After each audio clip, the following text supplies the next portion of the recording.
정부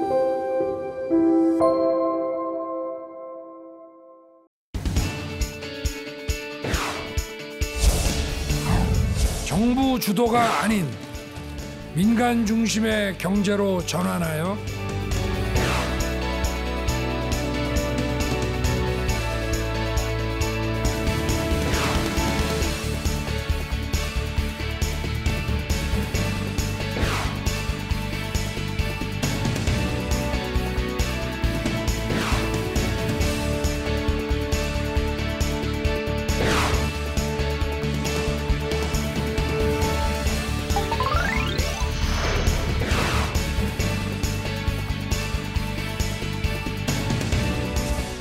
시청자 여러분 안녕하십니까. 이슈앤피플 장용수입니다. 20대 대통령이 선출됐습니다. 따라서 향후 경제 정책에 대한 관심이 커지고 있는데요.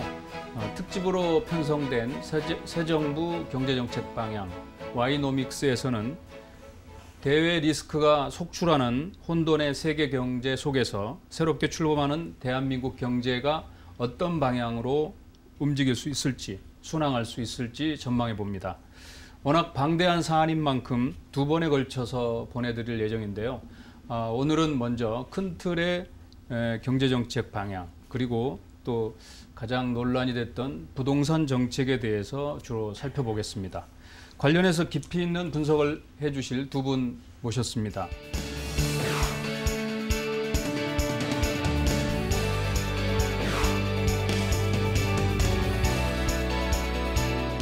어서 오십시오. 안녕하십니까. 네, 반갑습니다. 반갑습니다. 네, 두 분도 인사하시고요. 안녕하십니까. 네. 새 정부 이제 출범을 앞두고 있는데 우리 홍춘욱 이코노미스트는 뭐 특별히 더 바쁘실 것 같지는 않지만 우리 정규철 실장님은 좀 많이 바쁘실 것 같아요. 네, 그렇습니다. 예. 아직은 대통령 이제 취임하기 전인데요. 그간에 이제 문재인 정부의 경제 성과를 돌아보면 이제 가장 아쉬웠던 대목, 긍정적인 대목이 있지 않습니까? 간단히 두 분한테 평가를 부탁드리겠습니다. 먼저 홍춘욱 대표님이시기도 하고 이코노미스트 말씀해 주시죠. 홍 박사라고 불러주시면 네, 됩니다. 좋습니다. 홍 박사님 말씀해 주세요. 예. 예, 제일 잘한 건 그래도 산업 정책을 열심히 하려고 했다. 네. 그래서 뭐 SOC 쪽 투자는 좀 부진한 편이었지만 중소기업 관련돼 있는 개발이라든가 연구 이런 쪽으로 지원들 많이 했다. 이건 잘한 일이고요. 네. 그 덕에 최근 벤처 붐이 이렇게 불었죠. 근데 이제 좀 아쉬운 부분이 두 가지 있는데, 첫 번째는 우리 모두 다 알고 있는 부동산 정책. 예. 저는 실패라는 표현을 써야 될 거라고 생각하고요. 일단 가계부채 문제가 너무 지금 심각하다. 네. 이게 첫 번째고, 두 번째는 2020년부터 시작된 코로나 팬데믹 과정에서 재정을 너무 움켜쥐고 쓰지 않았다. 그러니까 우리 가계와 달리 저축을 꼭 해야 되는 게 정부 재정은 아닌데, 정부 재정이 보통 때 세금 많이 걷어서 네. 어떻게든 비축하는 이유는 불황에 돈을 쓰기 위함인데, 한국이 OECD 주요 국가들 통계를 해보니까 정부 부문이 한 31% 정도 되는데, 이게 뭐랄까요, 세계에서 제일 낮은 편, 선진국 중에서 가장 낮은 편인데다가 더 나아가서 최근에는 GDP 대비 국가 부채나 이런 것들은 지표로서 의미가 없고 대부분 뭘 쓰냐면 GDP 대비 이자 부담을 쓰는데 우리가 1%거든요. 네. 정부 부채에 따른 이자 부담이 GDP 1%밖에 안 되는 나라가 너무 재정을 긴축했다. 그리고 2022년 돼서야 뒤늦게 돈을 이번에 풀었죠. 좀 타이밍 면에서 좀 아쉬움이 있었다. 이렇게 말씀드리고 싶습니다. 네. 긴축에서 이제 푸는 정책으로 바뀌었지만 타이밍이 문제였다. 그렇습니다. 어쨌든 부동산 정책을 실패라고 규정하셨는데 그 부분에 대해서는 뭐 논란의 여지가 없는 것 같은데 뒷부분에 다시 한번 짚어보기로 하고요. 우리 정 실장님은 부정과 긍정, 잘못된 점과 잘된 점. 네, 먼저 예. 그 잘된 점부터 말씀을 드리겠습니다. 네. 그 문정부 있을 때 우리가 가장 큰 위기인 코로나19 위기를 맞았는데 이 부분은 그래도 상대적으로 잘 방어한 것이 아닌가, 저는 뭐 이렇게 평가를 합니다. 네. 뭐 통화정책, 재정정책, 금융정책을 좀 빠르게 좀 지속하게 집행한 것이 이제 주요했고요. 다른 나라하고 비교해 보더라도 우리나라가 경제적인 충격인 면에서는 좀 적었고 좀 회복도 빨랐던 편, 뭐 이런 점은 좀 긍정적으로 보고요. 글로벌 금융위기나 IMF 외환위기 때는 좀 자본이 많이 유출했는데 이제 이번 위기에서는 이제 그 부분도 좀 안정적으로 관리한 것은 뭐 긍정적으로 평가하고요. 좀 아쉬운 부분은 좀 비슷한 뭐 생각입니다. 결국에는 이제 자산 불평등이 조금 더 확대되고, 네. 예, 결국엔 뭐 부동산 주식 가격이 이제 많이 올랐는데요. 문재인 정부에서 그 저소득층의 소득을 확대하는 그런 정책을 많이 추진했는데, 뭐 결과적으로는 뭐 자산 불평등이 좀 확대된 뭐 그런 게 좀 아쉽습니다. 국책연구기관인 KDI로서는 뭐 당연히 새 정부 정책에 또 뭐 부응을 해야 되겠다는 생각이 제 생각입니다만 많이 이제 고민이 많으실 것 같은데 소득 주도 성장과 민간 뭐 기업 주도라고도 하고 그러던데요. 많이 달라질 걸로 보신 건가요? 예, 뭐 지금 일단은 그 진보 정권에서 이제 보수 정권으로 가게 되면 뭐 정부 개입을 좀 줄이고 시장 자율성을 확대하는 그런 모습은 뭐 저는 자연스러운 일이라고 생각하고요. 그러니까 이번 정부에서는 조금 정책의 집중을 이제 가계에 많이 집중을 했습니다. 가계에서 소득을 창출하고 소득을 많이 가지고 소비로 이어지고 그것이 기업 활력으로 올라가는 이런 흔히 분수 효과라고 이렇게 많이 표현한다면 이제 새 정부에서는 그 반대로 이제 기업이 활력을 가지고 경제 성장하고 이제 그것이 가계 소득으로 이어지는 흔히 뭐 낙수 효과라고 이제 부르는데요. 두 정권 모두 뭐 한 가지 측면을 좀 강조는 합니다만 또 한편으로는 또 선순환이 이루어져야 한다. 뭐 이런 또 공통적인 부분도 있을 것이고요. 그렇지만 확실히 그 중점적으로 추진하는 방향은 조금 더 그 기업에 좀 맞춰질 것 같고요. 네. 뭐 그런 부분은 좀 차이가 있겠습니다만 그 이제 큰 흐름에서 보면 이제 그 한국이 이제 시대적 과제가 많이 있습니다. 지금 기후 위기 하려면 이제 탄소 중립 정책도 해야 되고, 그다음에 이제 경제 구조가 이제 개편되면 뭐 정부에서 뭐 인프라 투자도 이제 결국에는 많이 해야 될 것입니다. 네. 그리고 뭐 양극화 문제는 뭐 여전히 우리가 뭐 해결하지 못했기 때문에 또 이런 부분에서는 또 뭐 비슷한 과제를 또 도전해야 되는 뭐 그런 측면에서는 또 완전히 다 바뀌기는 어렵다고 저는 생각하고 있습니다. 어쨌든 그 뭐 저희들 뭐 언론은 이렇게 제목 뽑는 거 뭐 좋아합니다만은 그 문재인 정부를 뭐 소주성 그러면 또 새로운 정부는 기주성이냐 그런데 이거는 좀 약간 말장난 같아서 그냥 뭐 그 가볍게 받아주시고요. 분수 효과냐 이제 낙수 효과냐 뭐 이렇게 또 그 정리를 해주셨는데.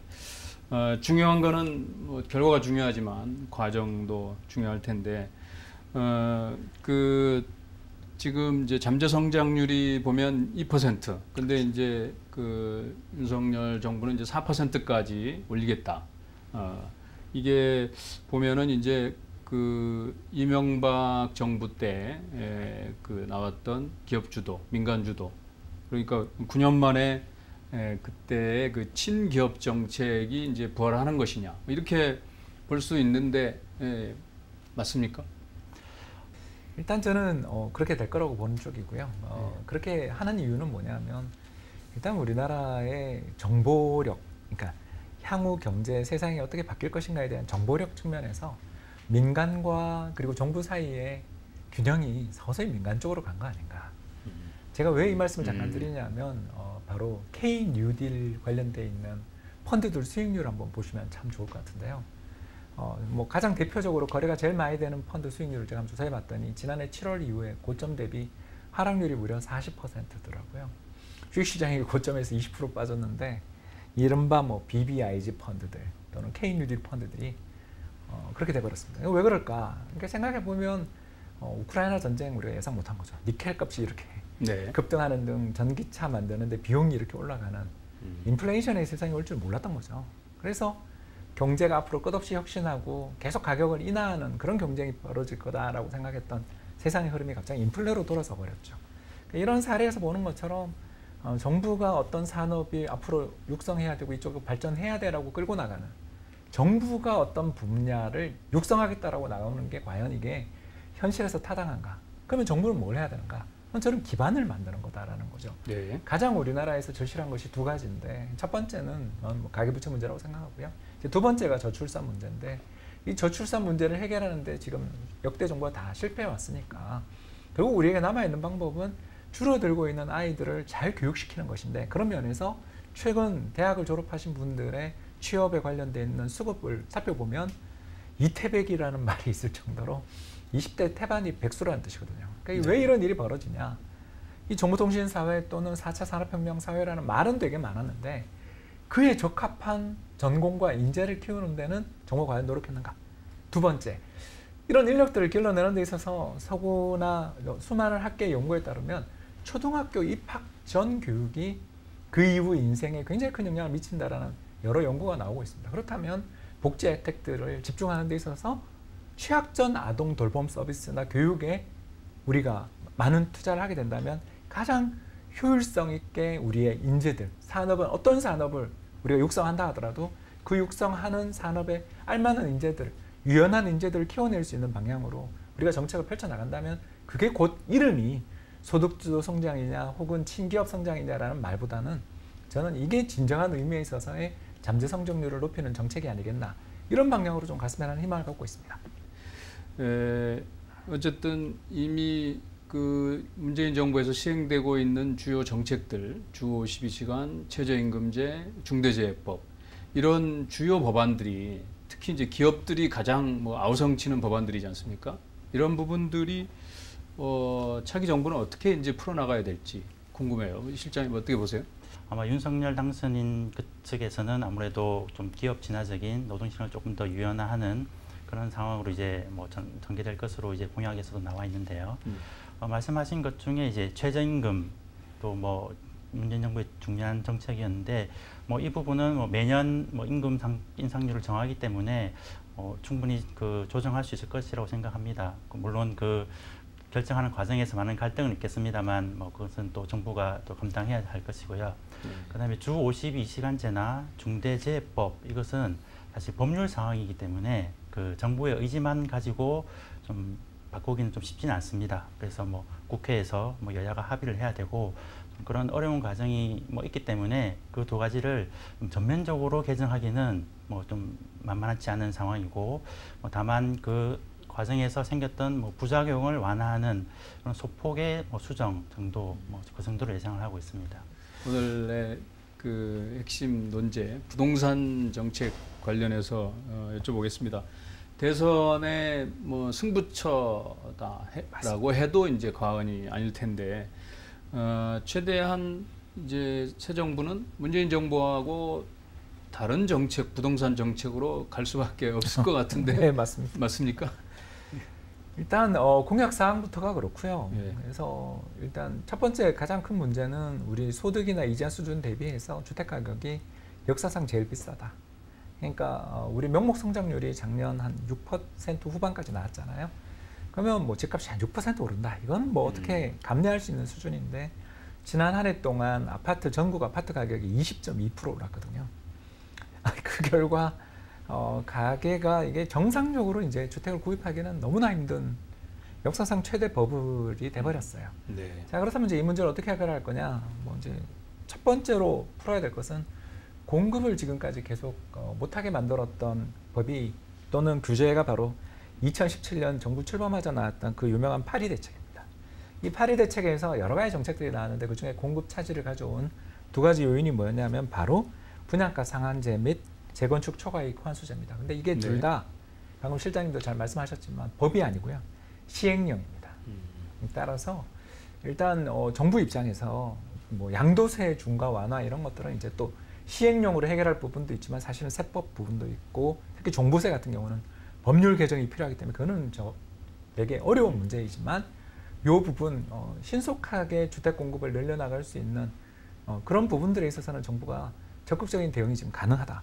여기서부터 일단 신호를 주는 게 일단 부동산 시장 정책에 있어서의 성패를 가르는 어떤 잣대가 되지 않겠나. 공급 문제는 새 정부의 의지로 가능할 거다라는 적어도 말씀이고 그 공약 사항을 보시면 민간의 공급을 촉진시키겠다라는 부분들이 명확하게 거론돼 있으니까 민간의 공급을 촉진시키는 방법은 분양가 상한제와 재건축 초과이익 환수를 어떻게든 완화하면 이 부분은 좀 물꼬가 트이지 않겠냐 생각합니다. 그리고 이제 대출 규제 완화 문제 또 세제 문제 있는데 그 부분도 간단하게 말씀해. 그 금감원 규정이거나 시행령들입니다. 그렇기 때문에 사실 그 대출 규제는 이렇게 정확하게 이야기하자면 법으로도 돼 있지 않은 감독 규정 사항들입니다. 그렇기 때문에 그건 얼마든지 풀 수가 있는데 제가 생각했을 때 그걸 지금 푸는 거는 공약인 건 제가 압니다만 우리나라의 가계부채 문제가 대단히 심각한 상황이고 더 나아가 지난해 연말부터 정부가 전세자금 대출 규제 등을 통해서 지금 부동산 시장에 불붙었던 걸 약간 꺼놓은 상황인데 여기서 대출 규제를 확연하게 완화하는 방향으로 갈 수 있겠는가? 공약 사항이라는 건 아니지만 현실적으로 일단 앞으로 조금만 기다리면 주택 공급이 쏟아질 것이다라는 신호, 그리고 매물이 나올 수 있게끔 양도세 중과 등에 대한 규제들을 완화한 다음에 생각할 문제가 아닌가 생각됩니다. 네. 또 시장 중심이니까 부동산도 보면 시장의 흐름을 봐가면서 또 유연하게 하긴 해야 될 것 같은데 지금 그 새 정부 부동산 정책 중에 하나가 임대차 3법도 이렇게 전면 재검토한다는 얘기잖아요. 그러니까 뭐 폐지하거나 뭐 상당 뭐 크게 수정한다거나 뭐 이런 것 같은데 이렇게 갑작스런 정책 변화라 그럴까요? 부동산 시장에 이렇게 안정을 깨할 수 있을까요?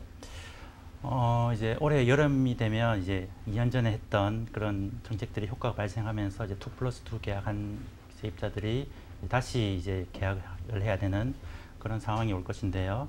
그래서 시장 가격과 또 그 계약갱신 청구권을 사용하면서 나타난 가격이 사실 좀 차이가 많습니다. 그동안 전세 가격이 많이 올라왔기 때문에 이렇게 좀 이중 가격이 좀 생길 때는 뭐 시장에 약간 혼란이 발생할 수밖에 없고요. 이제 뭐 그런 부분을 이제 뭐 좀 해소하고 싶은 뭐 그런 것도 이제 있다고 생각합니다.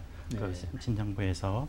근데 뭐 아까랑 비슷하지만 이 부분도 사실 법 개정 사항이라서 이렇게 정부 의지만으로는 좀 쉽게 해결할 수 없는, 또 여야가 또 합의해야 되는 그런 상황이라서 전면 수정은 좀 쉽지 않을 것 같고요. 2년 전에 그 임대차 3법이 생길 때를 뭐 돌아보면 그때 기존 계약에 대해서도 다 소급 적용을 했기 때문에 오히려 조금 더 혼란이 있었던 것 같고요. 만약에 이번에 그 법을 좀 개정하게 된다면 아마 그런 혼란을 좀 줄일 수 있도록 조금 점진적인 그런 연착륙 방안을 좀 생각해 볼 수 있을 것 같습니다.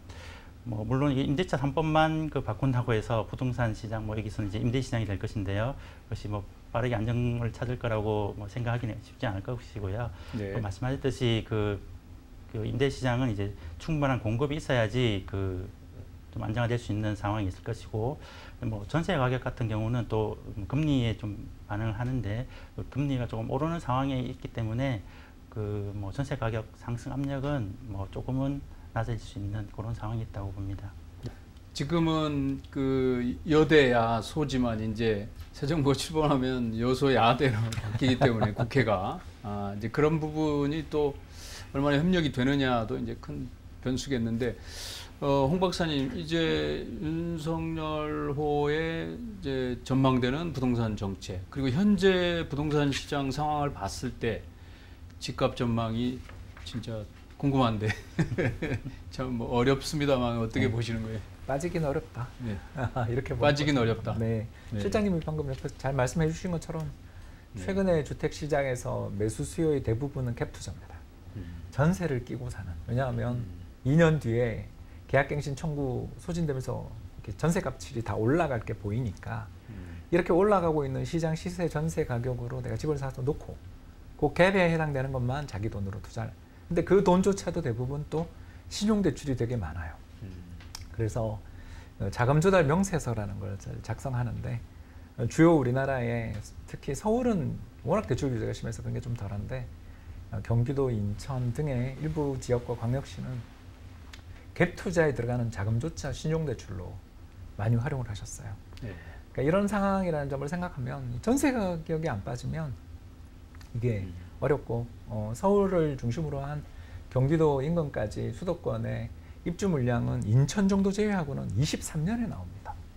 그렇기 때문에 올해는 일단 전세 가격이 조정받지 않는다라면 거기다 공급도 뭐 굉장히 부진하니까 이런 여러 가지 요인을 감안할 때 일단 집값의 하락을 기대하기는 좀 어려운 여건이다 보고 있습니다. 네. 당선인이 제시한 공약을 보면 총 266조 원에 달하는 재원이 필요한 것 같아요. 한국 매니페스토의 이제 분석 자료이기도 한데 결국 증세가 필요하다는 얘기인데 그게 답이라고 보시는 건가요? 일단은 그 윤석열 그 당선인 측에서 제시한 이제 공약들이 많고 이제 그 재원도 이제 마련해야 될 것 같은데요. 뭐 우리가 정세를 얘기하기 전에 이제 그 공약들이 다 이행할 수 있는가 또는 이행하는 게 바람직한가 뭐 이것부터 뭐 따져보고 그 다음 차례가 이제 정세가 될 것 같은데요. 뭐 이 부분도 마찬가지지만 이제 국회의 동의가 필요하기 때문에 쉽지만은 않고 또 새로 들어온 정부 내에서도 과연 이런 지출이 효과적인가 또는 공약 중에서 어떤 지출을 더 우선시해야 될 것인가 이런 선별하는 작업이 일단은 선행이 돼야 될 것이고요. 뭐 이렇게 하더라도 뭐 지금 재원 마련이 이제 뭐 지출 구조 조정만으로는 뭐 그걸 시도해야겠지만 그것만으로는 뭐 턱없이 부족할 것입니다. 남는 게 이제 국채 발행과 증세가 남는데요. 국채 발행을 뭐 계속해서 하기는 또 어렵습니다. 결국엔 뭐 갚아야 할 빚이 될 것이기 때문에 네. 그 부분은 제한이 있고 그러면 이제 결국에는 이제 증세가 남게 되는 것이고 우리가 좀 단기적인 지출 같은 경우에는 뭐 국채 발행을 할 수도 있습니다. 뭐 소상공인 지원 이런 것들은 그런데 한국 경제가 이제 직면한 중장기적인 문제들, 아까 뭐 인구 고령화도 말씀하셨지만 그런 부분을 이제 국채로 감당할 수는 없고 중장기적인 재원 조달 방안이 무엇인가? 뭐 정세밖에 없다고 뭐 저는 생각합니다. 우리 이제 뭐 일부에서는 이제 마무리를 해야 될 것 같은데요. 기업 친화 정책 그리고 이렇게 규제 완화 뭐 이런 표현처럼 차기 정부는 이제 현 정부의 정책을 이제 되돌려 놓을 것 같은데 맞습니까? 네, 뭐 그렇게 되지 않을까 생각합니다. 네. 일단 뭐 지난 정부가 모두 잘못한 건 아니지만 일부 잘못한 부분이 있다면 그걸 되돌리고 더 나가서 정부가 좀 너무 그러니까 심판이 게임에 직접 뛰는 듯한 이런 모습이 보였던 일부 부분들의 문제들은 이제 공정한 심판으로 공정한 시합의 룰을 지키는지를 감시하는 역할로 그렇게 돌아가야 되는 측면들도 있기 때문에 일단은 저는 좀 정책이 한번 큰 전환이 있지 않겠나 보고 있습니다. 네. 민간 사이드니까 뭐 소신껏 발언할 수 있겠습니다만 우리 KDI에서는 좀 신중하실 수밖에 없는데 어떻게 보세요? 어느 정책이 뭐 절대적으로 뭐 좋다 뭐 저런 뭐 그렇게까지는 판단을 하지 않고요. 뭐 또 어떻게 보면 또 비슷한 정책도 사실 많이 있긴 있습니다. 뭐 현재 정부에서 했던 정책들 중에서 좀 부작용이 있는 정책들 이제 그 부분들을 이제 우선적으로 이제 좀 개정해 나가야 될 것이고 그래서 현 정부의 정책을 좀 평가를 하는 과정이 좀 필요하고 네. 그 중에서 계속 가져갈 부분 그 다음에 좀 방향을 전환해야 할 부분 이렇게 좀 구분해서 좀 균형 있게 좀 가져가야 될 것이고요. 또 뭐 정권이 바뀌면 정책 기조도 바뀔 텐데 뭐 이 사이에서 이제 뭐 국민들도 좀 혼란이 생길 수 있으니까 뭐 충분히 소통해가면서 진행해 나가면 좋겠습니다. 네. 지금까지 새로 출범할 윤석열 정부의 경제 정책, 부동산 정책까지 알아봤고요. 다음 시간에는 대외 리스크가 이렇게 계속 커지고 있는 상황에서 우리나라 주식시장을 포함한 자본시장이 어떤 방향으로 나아갈지 짚어보겠습니다. 계속해서 많은 시청해 주시고요. 오늘 이 시간은 여기서 마치겠습니다. 감사합니다.